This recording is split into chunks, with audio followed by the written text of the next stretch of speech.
I was totally amazed that an illegal substance that to me was garbage was helping me medically. I was bedbound for about 5 years. I couldn't hold a job. I had to quit school. I was near death. I believe that medical marijuana saved my life. I see it as a kind of wonder drug of our time. What this really is the marijuana legalization lobby taking advantage of sick patients. Legitimate sick patients need legitimate medications. It's medicine.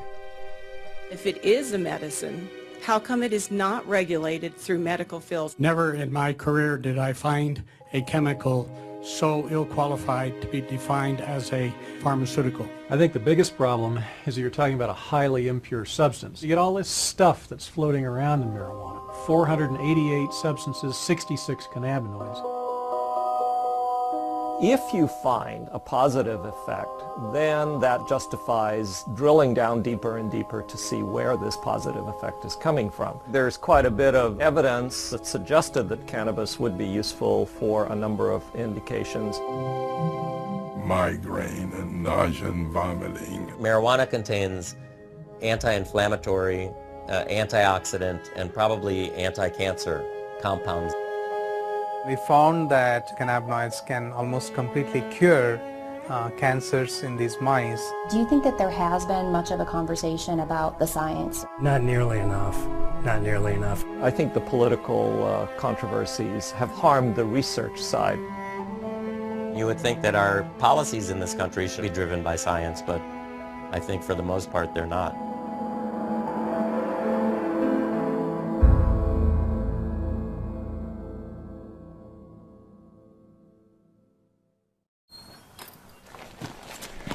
I'm not one for just sitting around.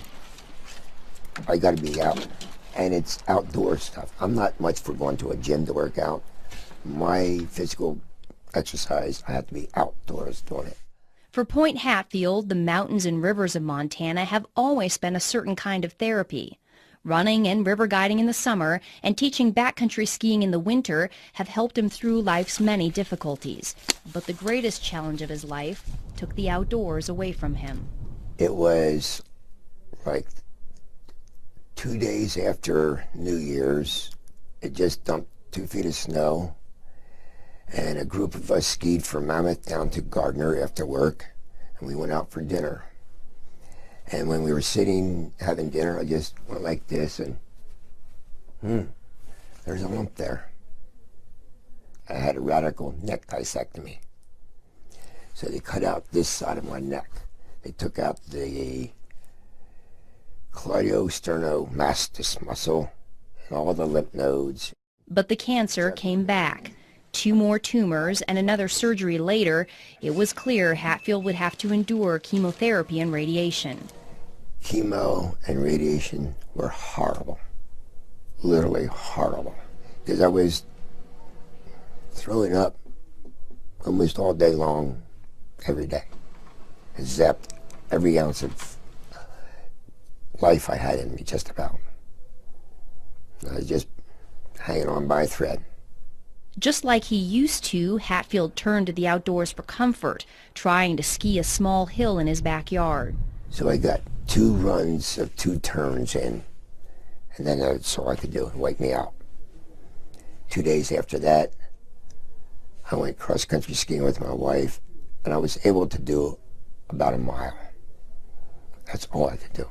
I was exhausted. Then after the 3rd round of treatment, I couldn't do anything.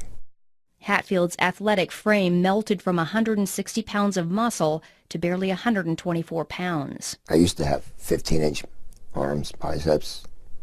They went down to 9 inches. I used to have thick legs. I'm skinny now. I'm not used to being skinny. Are there things that you know that kind of trigger your nausea and things like that? No, it just comes. Just like that, it just comes. And we've used the other anti-nausea medications with you. I was on Ativan.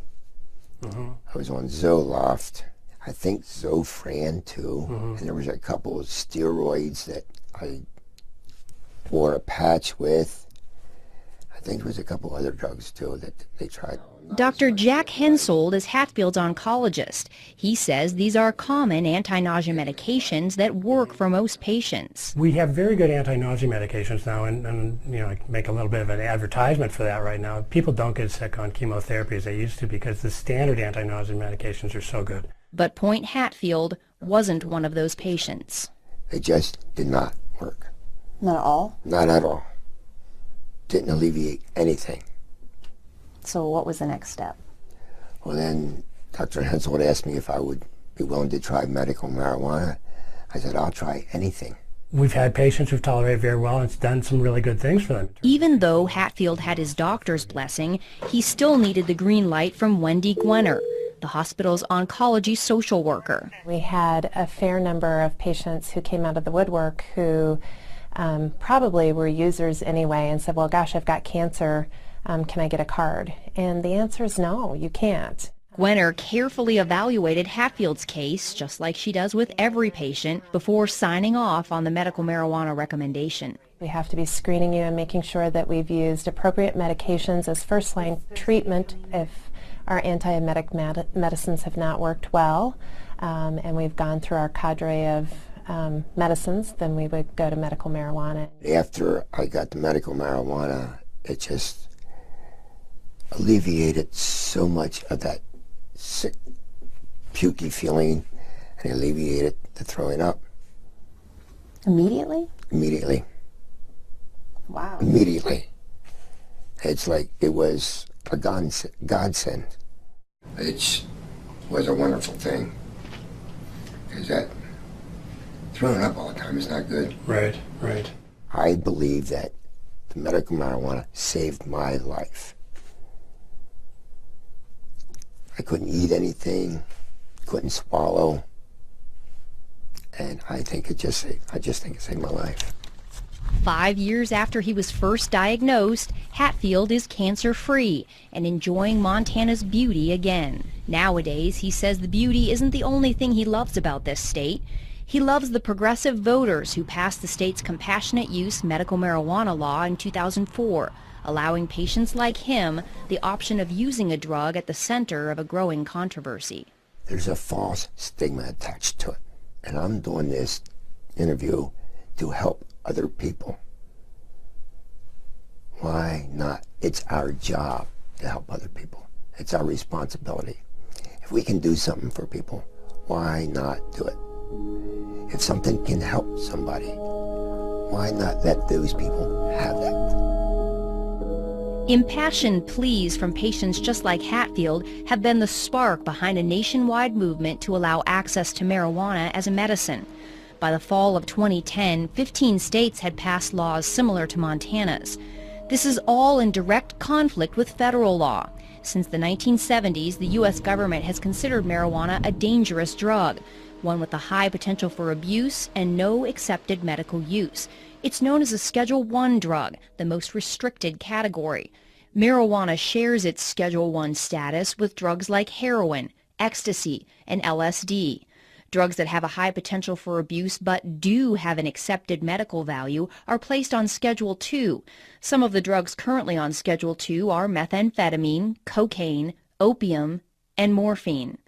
Doctors can legally prescribe medications on Schedule II. They cannot prescribe Schedule I drugs. So doctors like Hensold cannot legally prescribe marijuana to patients like Hatfield. Instead, state marijuana initiatives carve out a gray area, allowing doctors to make a recommendation for medical use. But they do so at their own peril, since the federal government still views any marijuana use, even medical, as illegal. The government publicly says, well, marijuana's not a medicine because we don't have enough studies to show it, or we don't have this, or we don't have that. And you go, well, here I am. You've been sending me this for 28 years. Every month, Florida stockbroker Irvin Rosenfeld receives a tin of 300 federally grown and rolled marijuana cigarettes, complete with a legal marijuana prescription glued to the side. Does it seem hypocritical to you? Of course it's hypocritical. Of course it is. I mean, the fact they've been giving it to me for all this time, they've given me over 120,000 medical marijuana cigarettes so far in my lifetime. In the 28 years, 120,000. Rosenfeld is one of 4 surviving public patients in a little-known federal program. I show them my tin can, I show them my marijuana, they go, what? What do you mean the federal government grows this? What do you mean the federal government supplies this? They have no idea. It was called the Federal Investigational New Drug Program. Since applications to the program are confidential, the exact number of patients who made it in is unknown. Rosenfeld believes he was one of about a dozen patients who received legal marijuana cigarettes from the federal government. We were able to convince the government that nothing else worked, and so they had no choice but to give it to us. Rosenfeld argued he needed marijuana to treat his terrible pain caused by a rare disorder diagnosed at age 10. It's called multiple congenital cartilaginous exostosis, which means bone tumors on the end of long bones, that whatever tumors I had at puberty will grow as I grow. They mostly grow outwardly into the muscles and the veins, stretching the muscles and the veins, making it very painful and very tender. I'd be screaming and crawling on the floor for 2 hours trying to get the muscles to get back in place. And then once they finally got back in place, the muscle would be so torn that I couldn't walk for 3 days. On top of the pain was the knowledge that any of the hundreds of benign tumors in his body could become malignant at any time. Rosenfeld spent his youth and teen years on synthetic morphine, muscle relaxants, and sleeping pills. By age 20, he was taking more than 200 pills a month, and he was a vocal critic of illegal drugs. I hear kids talk about drugs and things like that, and I go, why are you doing drugs? I mean, look at all I have to do. You'd be thankful you're healthy. Even so, Rosenfeld finally gave in to peer pressure and tried marijuana in college. He says he didn't feel anything and decided the drug was useless and that his friends were just imagining they were high. But a strange thing happened one night while smoking marijuana and playing chess with a friend. Rosenfeld did something he hadn't done in years. He sat comfortably for 30 full minutes. I thought, well, wait a minute. In what way did I take all the narcotics and drugs I had to allow me to sit? And I thought, gee, I haven't taken a pill in 6 hours. Well, then how can I sit? And just then, it was my turn with the joint. They handed me the joint. I looked at this piece of garbage, because to me it's all it was. I said, this is the only thing I've done differently. I've smoked this garbage. I wonder if there's any medical benefit to this garbage. Rosenfeld had stumbled onto another potential medical use for cannabis, chronic pain. When he joined the federal program in the 80s, he became one of a rare group of medical marijuana patients who could speak openly without fear of arrest about its medical benefits. Their stories added some legitimacy to an expanding body of anecdotal evidence. Medical marijuana has grown to a point where the government looks foolish saying it's not a medicine. It is a medicine. 82-year-old retired Harvard professor Dr. Lester Grinspoon is well-versed in the anecdotal evidence surrounding medical marijuana.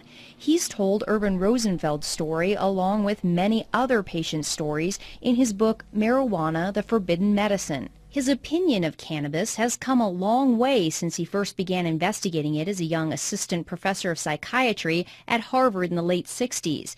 Back then, he certainly did not see it as a medicine.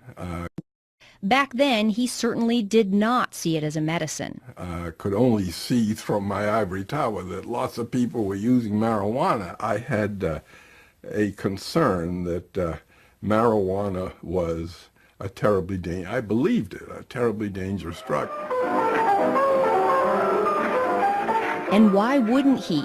The 1930s era film Reefer Madness was a dramatic manifestation of government and media claims about the dangers of marijuana. The film portrays marijuana smokers as delirious, insane, even homicidal. Dr. Grinspoon was gravely concerned, and he wanted to give young students the proof that marijuana was hurting them. I went into the library and started to look at this. I wanted to provide a scientific and medical basis for the prohibition. What was the government standing on and saying that this was a dangerous drug? Psychotic reactions can happen.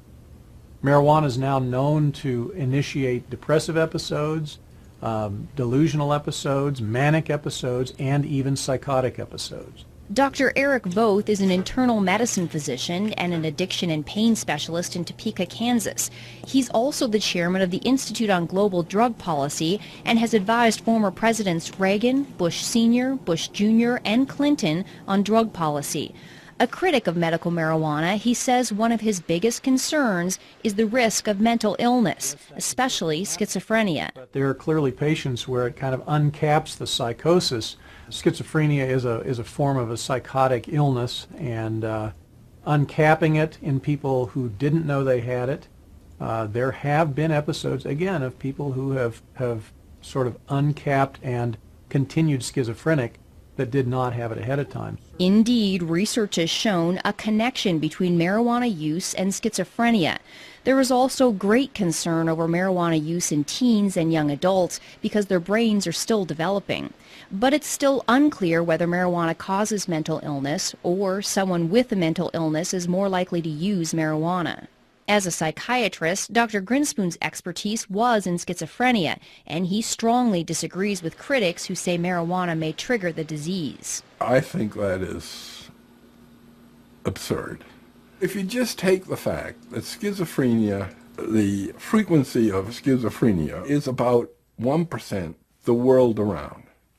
Now, you would expect with a drug that's used as often as it is, you would expect that there'd be a little bleep in this. It doesn't change a bit. It hasn't changed.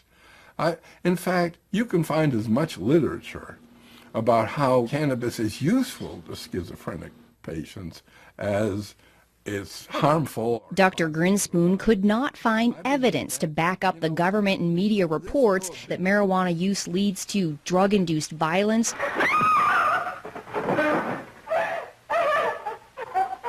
and incurable insanity. He is hopelessly and incurably insane, a condition caused by the drug marijuana to which he was addicted. This substance, the most harmful thing about it was not any inherent psychopharmacological property of the drug, but rather the way we as a society were treating the people who use this drug. It's been a medicine for about 3,000 years now. It only hasn't been a medicine in this country for 68 years. I say in the scheme of things, it's been a medicine a whole lot longer than it hasn't been. Dr. Donald Abrams is a professor of clinical medicine at the University of California, San Francisco, and an oncology physician at San Francisco General Hospital. He says doctors were able to freely prescribe cannabis for various ailments up until 1937. Harry Anslinger, who was a prohibitionist and the first head of the Federal Narcotics Bureau, decided to introduce the so-called Marijuana Tax Act. Physicians in the United States knew the medicine as cannabis, and by using marijuana, he sort of did an end run around the medical community. The act imposed a high tax on medical marijuana and such onerous registration and reporting requirements that it effectively banned its use as a medicine altogether. The American Medical Association came out in opposition to the act, with Dr. William C. Woodward testifying there was no evidence the medical use of cannabis was causing addiction, and that there are evident potentialities in the drug that should not be shut off by adverse legislation. He opined that it's impossible to foresee how much the new regulations will deprive the public of the benefits of a drug that, on further research, may prove to be of substantial value. The Marijuana Tax Act delivered the final blow to a medicine that was already being replaced by the opiates and aspirin. Cannabis was removed from the U.S. Pharmacopoeia in 1942. The fact that cannabis was an accepted, valuable medicine in the United States for nearly a century might be surprising to the teens who grew up watching the dramatizations of reefer madness. It certainly came as a surprise to Dr. Grinspoon. I discovered when I got into the library that I, despite my training in science and medicine, had been brainwashed. He put his findings into an 80-page paper, aptly titled Marijuana Reconsidered. It was later published in Scientific American. Then his professional investigation of cannabis took an unexpected, personal turn. His son Danny, suffering from childhood leukemia, had begun chemotherapy. The chemotherapeutics that he had to receive were just devastating to him in terms of the nausea and vomiting. It's a nausea that goes right down to your toenails. I mean, it's really beyond description. Even with all his prior research, Dr. Grinspoon still had no idea that marijuana might be able to stop Danny's chemotherapy-induced nausea. One night at a dinner party, an oncology doctor who had read his paper on marijuana related the story of a 17-year-old with leukemia who used marijuana to treat his terrible nausea. On the way home from there in the car, my wife, Betsy, asked me, don't you think we ought to get a little bit of marijuana for Danny the next time he gets... And I said, I'm almost ashamed to say this. I said, no, that would be breaking the law, and I don't want to offend the physicians, who are taking care of him. So I was against it. She's a rather plucky woman, and next time he came in for his chemotherapy, she went up to the Wellesley High School parking lot, and they found his friend Mark, and asked him if Mrs. Grinspoon, wanted a little bit of marijuana. When Dr. Grinspoon showed up for Danny's chemo treatment, he was surprised to find his wife and Danny so relaxed. They were joking, and he was smiling, and no problem. He got on the gurney, had the injection, and whereas before, with this particular chemo, he became nauseous, felt awful right away, and the race to get home before he started to vomit, and then in a bed with a bucket at his side there until it was just dry heaves. That day, he got off the gurney, he said, "Hey, Mom, there's a sub sandwich on Brookline Avenue, I noticed. Could we get a sub on the way home?" When he discovered Danny had smoked marijuana, Dr. Grinspoon was not angry. He was relieved. And I called the doctor, the attending who was taking care of him, and I said, I'm not going to stand in his way doing this again. He said, don't. And don't have him do it in the parking lot. I want to see this myself. And so it went. He never had any difficulty with nausea and vomiting. With the further treatments for as long as he lived, he was free of that anxiety. And I can tell you, it was not only a relief for him, it was a relief for his parents and his siblings. It was a godsend. Not surprisingly, Dr. Grinspoon has become an ardent supporter of legalizing marijuana for medical use. People who suffer from these symptoms and syndromes, depending on just how serious they are, that's always accompanied by anxiety. And to take and artificially impose another level of anxiety, the anxiety involved in doing something which is illegal, for which you can be punished, is cruel. By the 1980s, scientific interest in cannabis had begun to catch up with the personal experiences. According to a 1982 United States Institute of Medicine report, Marijuana and Health, the preliminary research coupled with anecdotal evidence warranted a closer look at medicinal cannabis.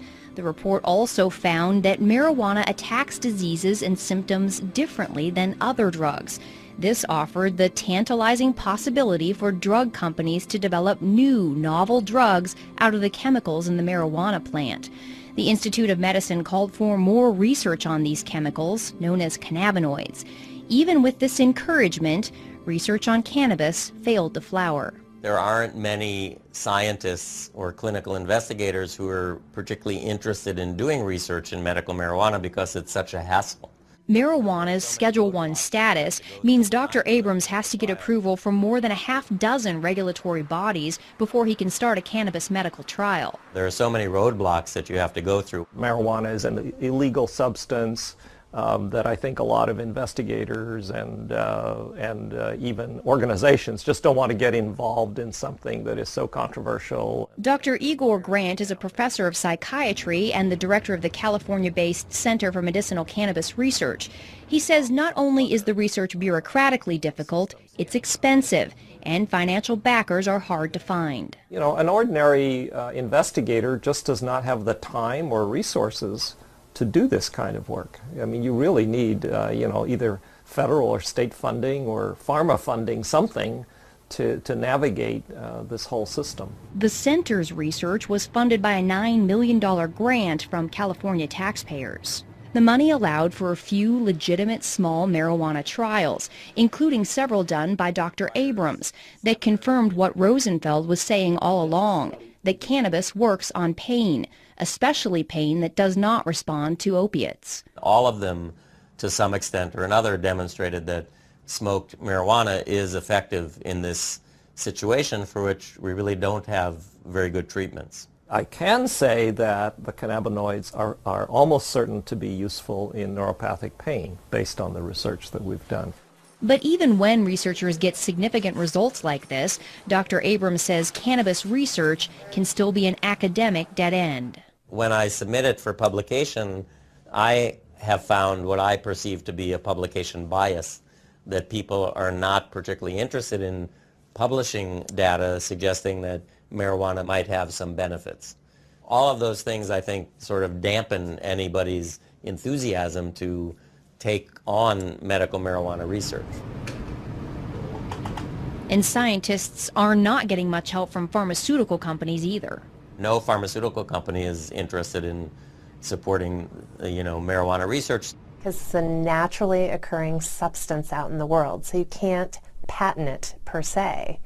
So the research on it is quite dicey. It really is. Nobody can make any money on that research or on that development. Even if drug companies created a novel marijuana plant drug that they could patent, doctors could not prescribe it. It's going to be a class 1 type of drug.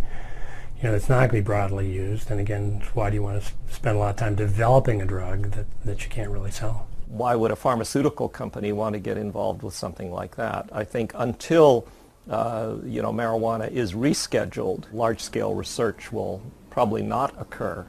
Advocates have been mired in a decades-long legal fight with the U.S. Drug Enforcement Agency to do just that. In the late 80s, they made the argument that marijuana has accepted medical value and that it belongs on Schedule II. It was a judge who, my understanding was, basically suggested that it be made a Schedule II. According to government documents, the DEA's administrative law judge, Francis Young, found there was incontrovertible evidence that cannabis was an effective medical treatment for nausea and appetite loss, multiple sclerosis, and spinal cord injury spasms. Judge Young ruled marijuana should be moved to Schedule II, writing, "The evidence in this record clearly shows that marijuana has been accepted as capable of relieving the distress of great numbers of very ill people.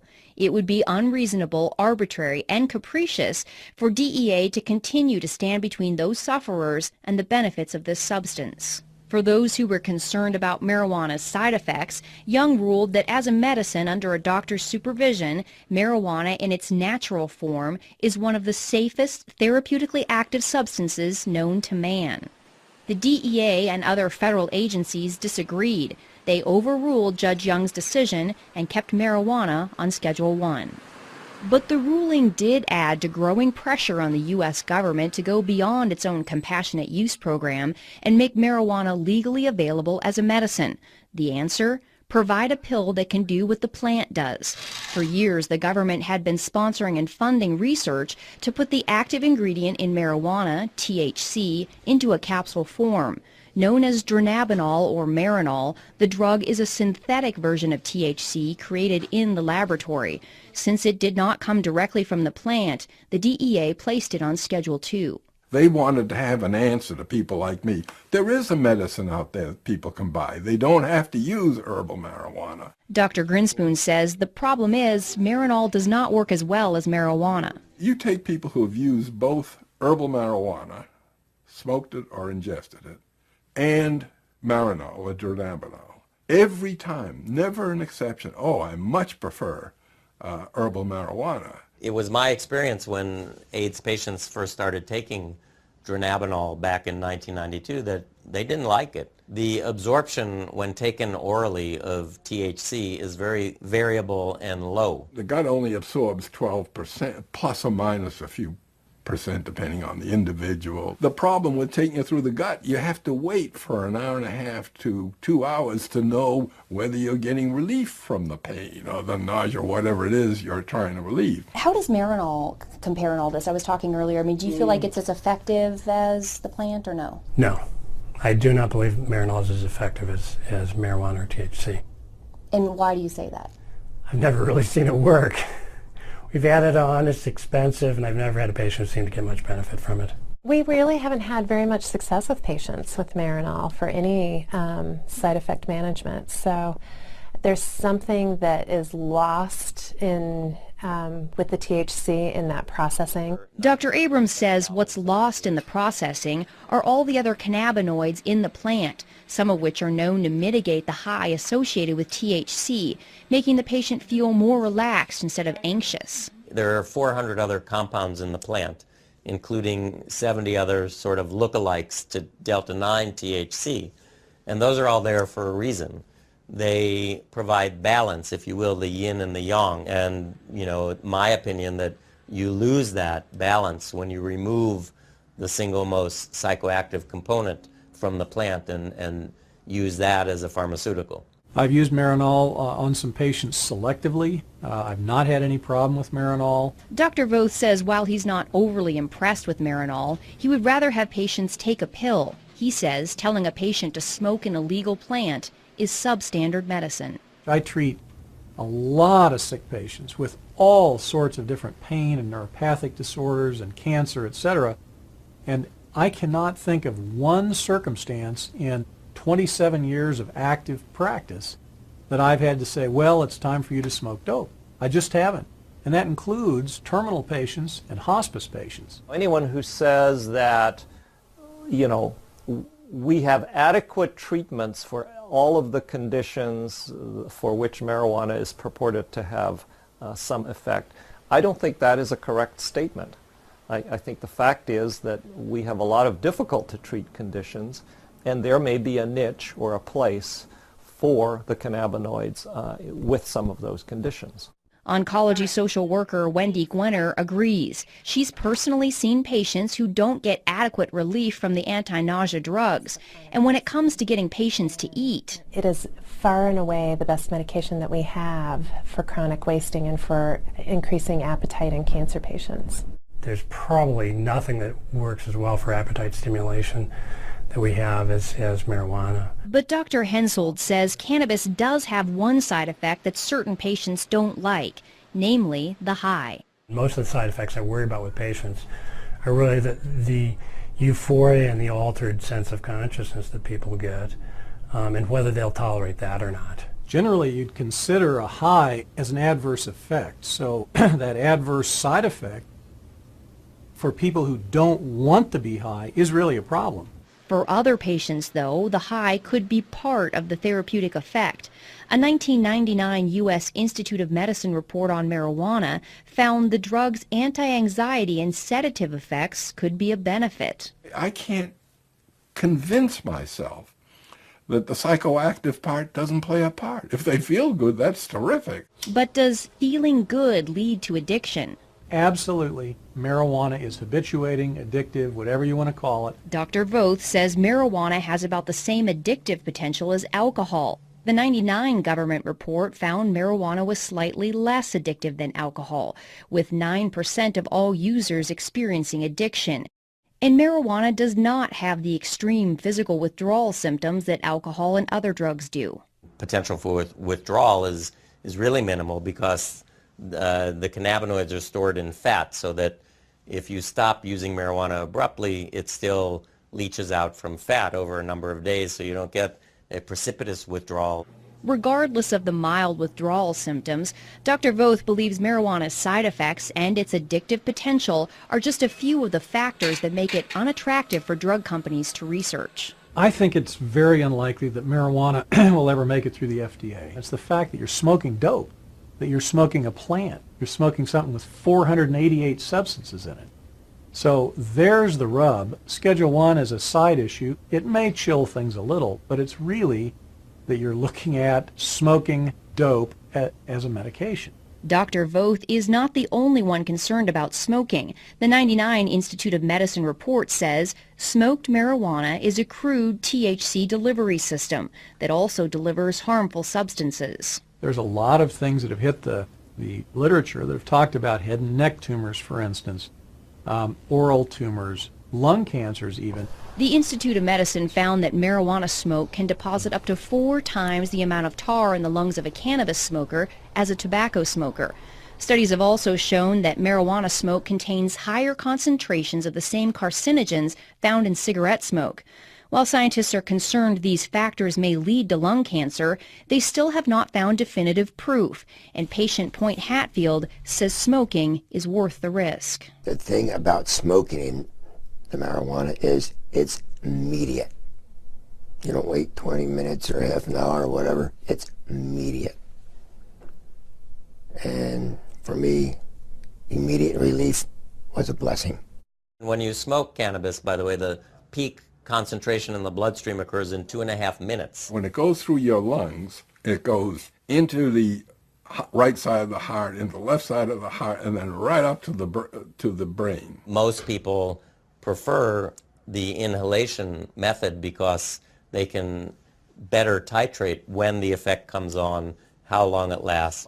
Dr. Grant says until someone comes up with a fast-acting inhaler, smoking may be their best option. I'm not sort of in the camp of people who say, well, I grant you marijuana may work, but it's absolutely unacceptable because it's smoked.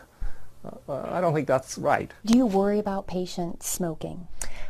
I don't. I look at the cost benefit. The cost of having untreated cancer would be far outweigh whatever carcinogens might be introduced to the lungs. Even Irvin Rosenfeld, a patient who smokes 10 to 20 marijuana cigarettes a day, doesn't waste any time worrying about the smoke. No. Why not? First of all, I have over 200 tumors in my body that could go malignant. I should live so long as to die of lung cancer. Okay. A 2006 lung cancer study funded by the National Institute on Drug Abuse gives Rosenfeld even more to smile about. Researchers unexpectedly found that chronic, heavy marijuana smokers not only had no increased risk of developing lung cancer, but they actually had a decreased risk. Marijuana contains anti-inflammatory, antioxidant, and probably anti-cancer compounds in it. This is where the complexity of the plant is both a blessing and a curse. With dozens of cannabinoids and hundreds of other compounds, it's difficult to pinpoint the source of the beneficial effects found in the smoking study. There are challenges in doing research on something that has, 150 different chemicals in it. Critic Dr. Eric Voth believes the true medical potential of cannabis lies in targeting some of those chemicals, not smoking the entire plant. There are elements in the cannabinoids and various cannabinoids that have a lot of positive effect and very little addictive or high causing effects. Scientists have managed to isolate and focus attention on one of those. It's called cannabidiol, and next to THC, it's one of the most abundant cannabinoids in the plant. CBD is cannabidiol, which is another cannabinoid like the main psychoactive ingredient, but instead of getting people high, CBD seems to be a very potent anti-inflammatory and analgesic. So it relieves pain and decreases inflammation. But what I'll do... Judge anti-inflammatory and analgesic.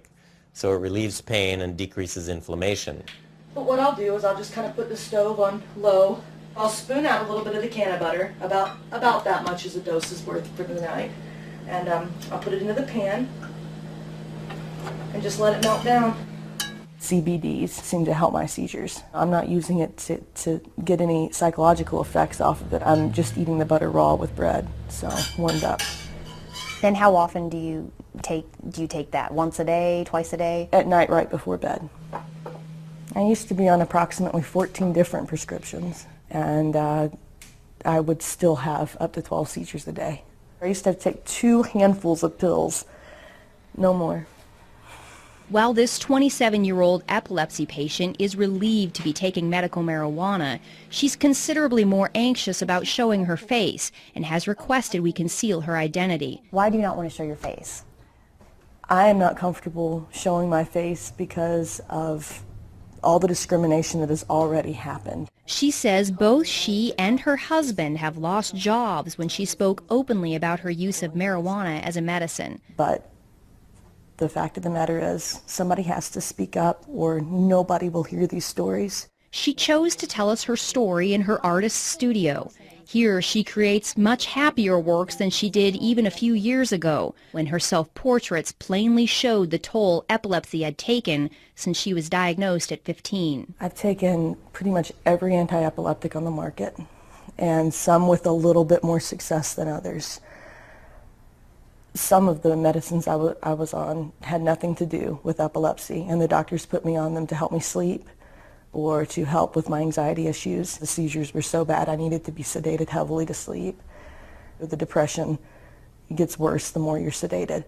Despite the constant seizures and depression, she graduated high school and was accepted into a private women's college to study psychology and fine arts. The seizures were so intense by my early 20s that I couldn't stay in class. And as the stress of exams would come closer, that would trigger seizures. She had to withdraw from college just a handful of credits short of graduation. The seizures were so bad and the medication so debilitating that getting a job wasn't even an option. She was bedbound for years while the epilepsy ruled her life. My husband would have to call me, 25 times a day from work just to make sure I was still breathing okay. I could not shower by myself because if I slipped and fell, it only takes a half inch to drown. So we were living on pins and needles with me having that many. That's when she decided to move to a state with a medical marijuana program. She had read stories about its potential to treat epilepsy, and she wanted legal access to it. How did that impact your seizures? They started slowing down. I had to build it up in my system, and it wasn't until I started ingesting it that they really stopped completely. The potential of the CBDs in marijuana to mitigate epileptic seizures is not new.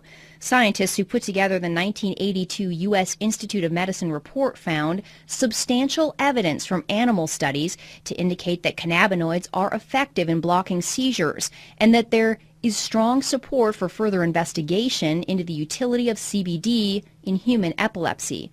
The subsequent 1999 Institute of Medicine report was less enthusiastic, saying the solid scientific evidence still isn't there yet, and it was unlikely to be a fruitful area for drug research. I'm not waiting for the FDA approval to come through. I know how it affects my body, and that's one thing that I've learned through taking prescription drugs all these years. I have to know how this stuff is going to affect me, not what somebody else says it does for them. Not only has it completely stopped her seizures, but she says something in the plant works for her anxiety, depression, and insomnia too.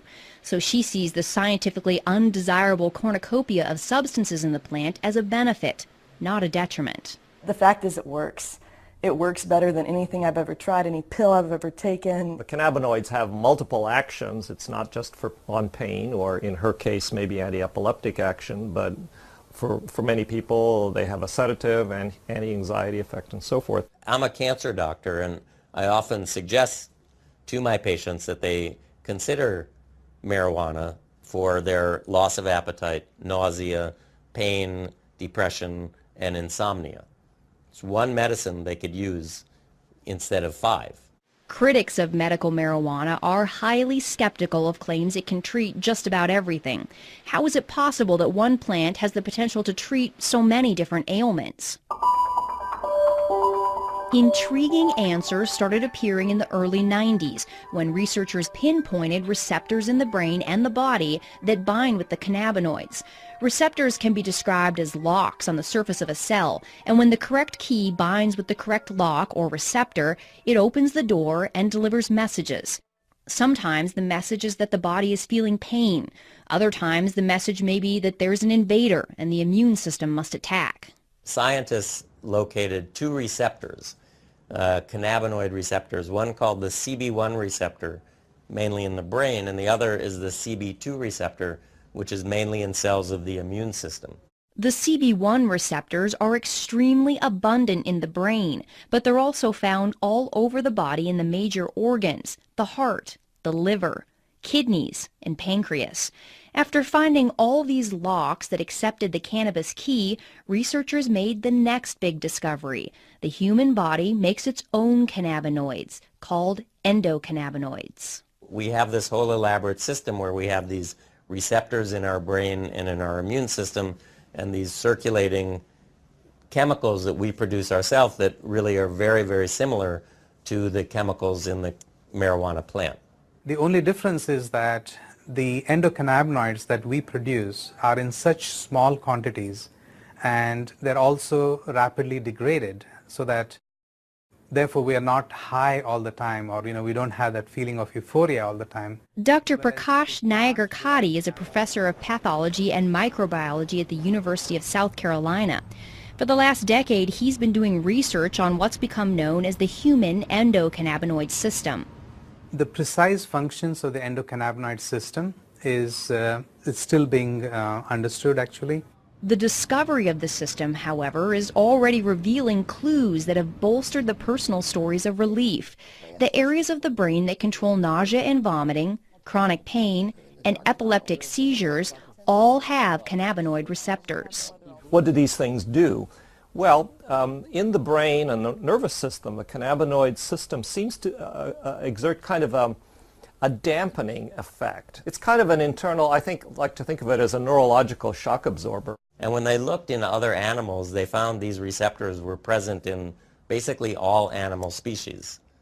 So why do dogs and monkeys, for example, need to have cannabinoid receptors? They must be playing a very critical role in trying to maintain some of the physiological functions.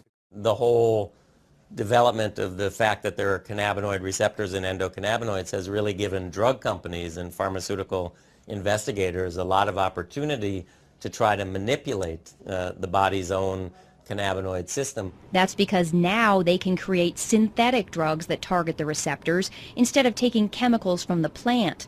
By avoiding the plant, they get around the controversies and complications of its Schedule I status. A search of the U.S. patent database reveals numerous large pharmaceutical companies have filed recent patents claiming their cannabinoid receptor drug has the potential to treat almost everything: multiple sclerosis, Alzheimer's, Parkinson's, rheumatoid arthritis, Tourette's, epilepsy, heart disease, obesity, various mental illnesses, and the holy grail of medicine, a cancer cure. We feel that these cannabinoids give us an opportunity to study their functions, and see how we can exploit them, how we can manipulate these cannabinoids and the receptors to find cures for a large number of diseases currently in which there is particularly no cure.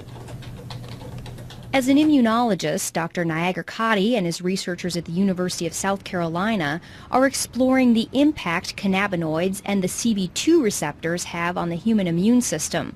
Both U.S. reports on marijuana found the cannabinoids do suppress the immune system, and previously this was seen as a concern.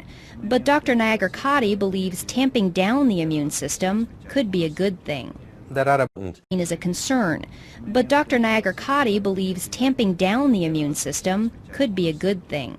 There are about 80 different autoimmune diseases, and basically autoimmune diseases are triggered by your immune system going haywire, getting hyperactivated and destroying certain cells and certain tissues. In multiple sclerosis, for example, the immune system suddenly begins attacking the brain and the spinal cord. Rheumatoid arthritis and lupus are similar diseases caused by the chronic inflammation associated with an immune system gone amok. The cannabinoids dampen down response to bacteria or foreign agents or injury to tissues. A lot of scientists and researchers are interested in those properties of the cannabinoids, in trying to see how we can suppress the immune response in autoimmune disease conditions. For Dr. Nayagarkatti, the research has gone far beyond treating inflammatory problems. He's narrowing in on the potential of cannabinoids to kill immune cells that have mutated and become cancerous. Once they become cancerous, they no longer die a normal cell death. Instead, they begin growing and spreading uncontrollably.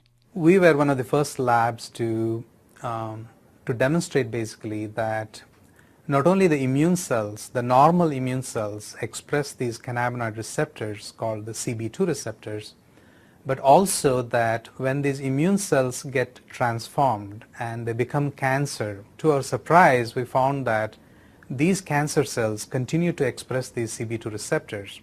This was an exciting discovery because the CB2 receptor can act like a target for the cannabinoids. Once they bind with the receptor, they can tell the cancer cell to die.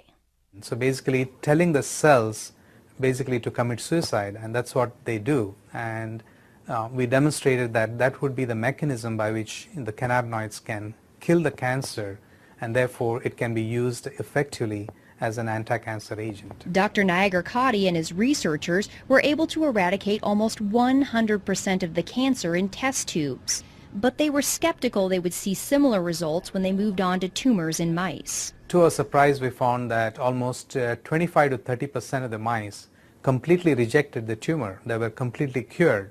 And in addition, we found that the remaining mice also, there was a significant reduction in the volume or the size of the tumors as well. The lab results have been so promising that Dr. Nagar-Katti is beginning clinical trials with leukemia patients. There's no doubt in his mind that the cannabinoids, either from the plant or lab created, will play a major role in medicine in the future. I feel that in the next 5 or 10 years, there is going to be exponential growth in cannabinoid research. It's an area where both the critics and the advocates agree. Scientists are now well on their way to developing medicines based on the cannabinoids.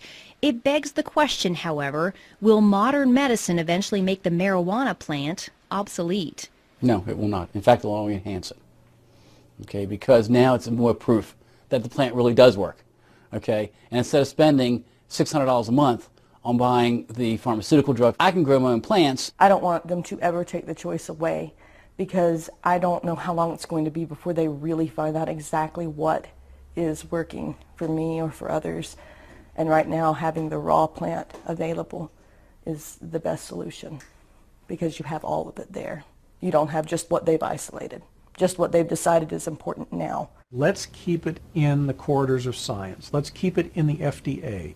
Let's do what needs to be done, which is careful, longitudinal, placebo-controlled, crossover, head-to-head studies, and see where it falls out.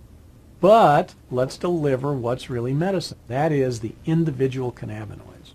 They may come across some things that are better than herbal marijuana for one thing or another, and good luck to them. I'd love that. But I never want to see compromised the capacity of people to use herbal marijuana, whether it's because the drug that they've come up with is much more expensive, or it doesn't do as well, or whatever the reason. That people should always have herbal marijuana available to them without any constraints from the law. Patients say for now the question is irrelevant. Science has not yet given them the opportunity to choose between an effective pill or the plant. This is something where I have no other medical alternative to treat this condition. I have exhausted all of modern medicine's alternatives, and they have really screwed my body up. She says cannabis has allowed her to hold down 2 jobs and make plans to go back to school and finish those last credits. There is so much promise now where there was none before. Without the 10 to 12 cannabis cigarettes a day, I would not be working. I most likely would be on disability. I'd be homebound, and I'd be a drain on society versus a productive member of society. The federal program that allows Irvin Rosenfeld to legally use marijuana for chronic pain was shut down in 1992. Today, he's one of a few living patients who were grandfathered in and still receive marijuana every month, courtesy of the U.S. taxpayer. Point Hatfield believes he will never gain back the muscle he lost during his cancer fight, but he got his life back. And he thinks people should not underestimate this plant just because it doesn't come with a prescription. It's medicine.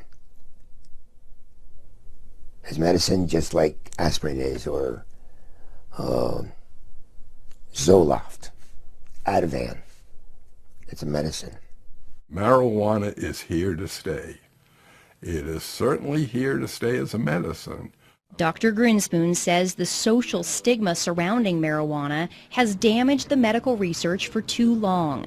Today, he's on the advisory board for the marijuana advocacy group NORML, because he believes the only way marijuana will reach its true medical potential is if it's fully legalized.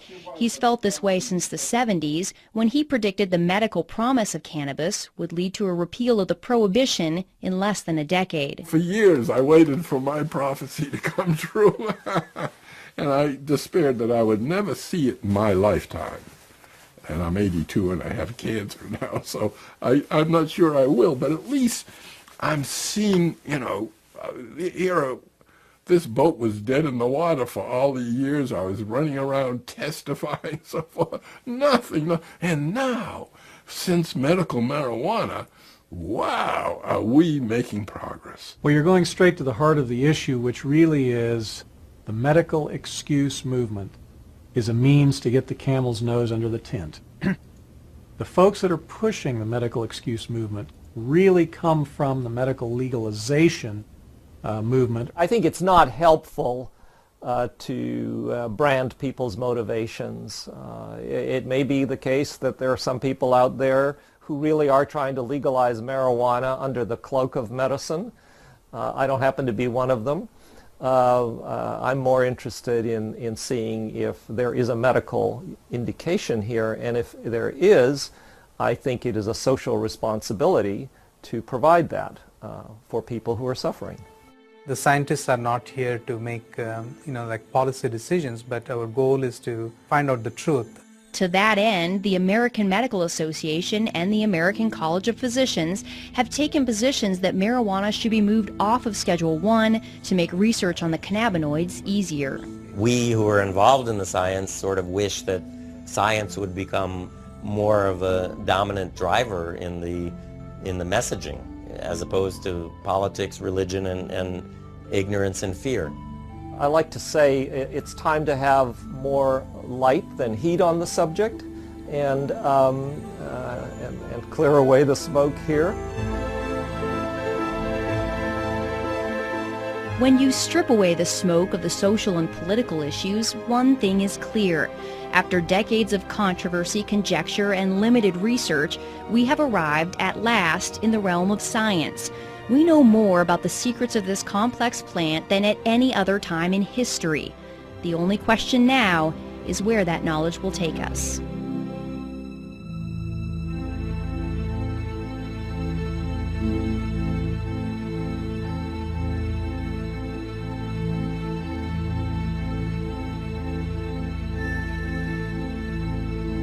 Support for this program was made possible by the Friends of Montana PBS and the University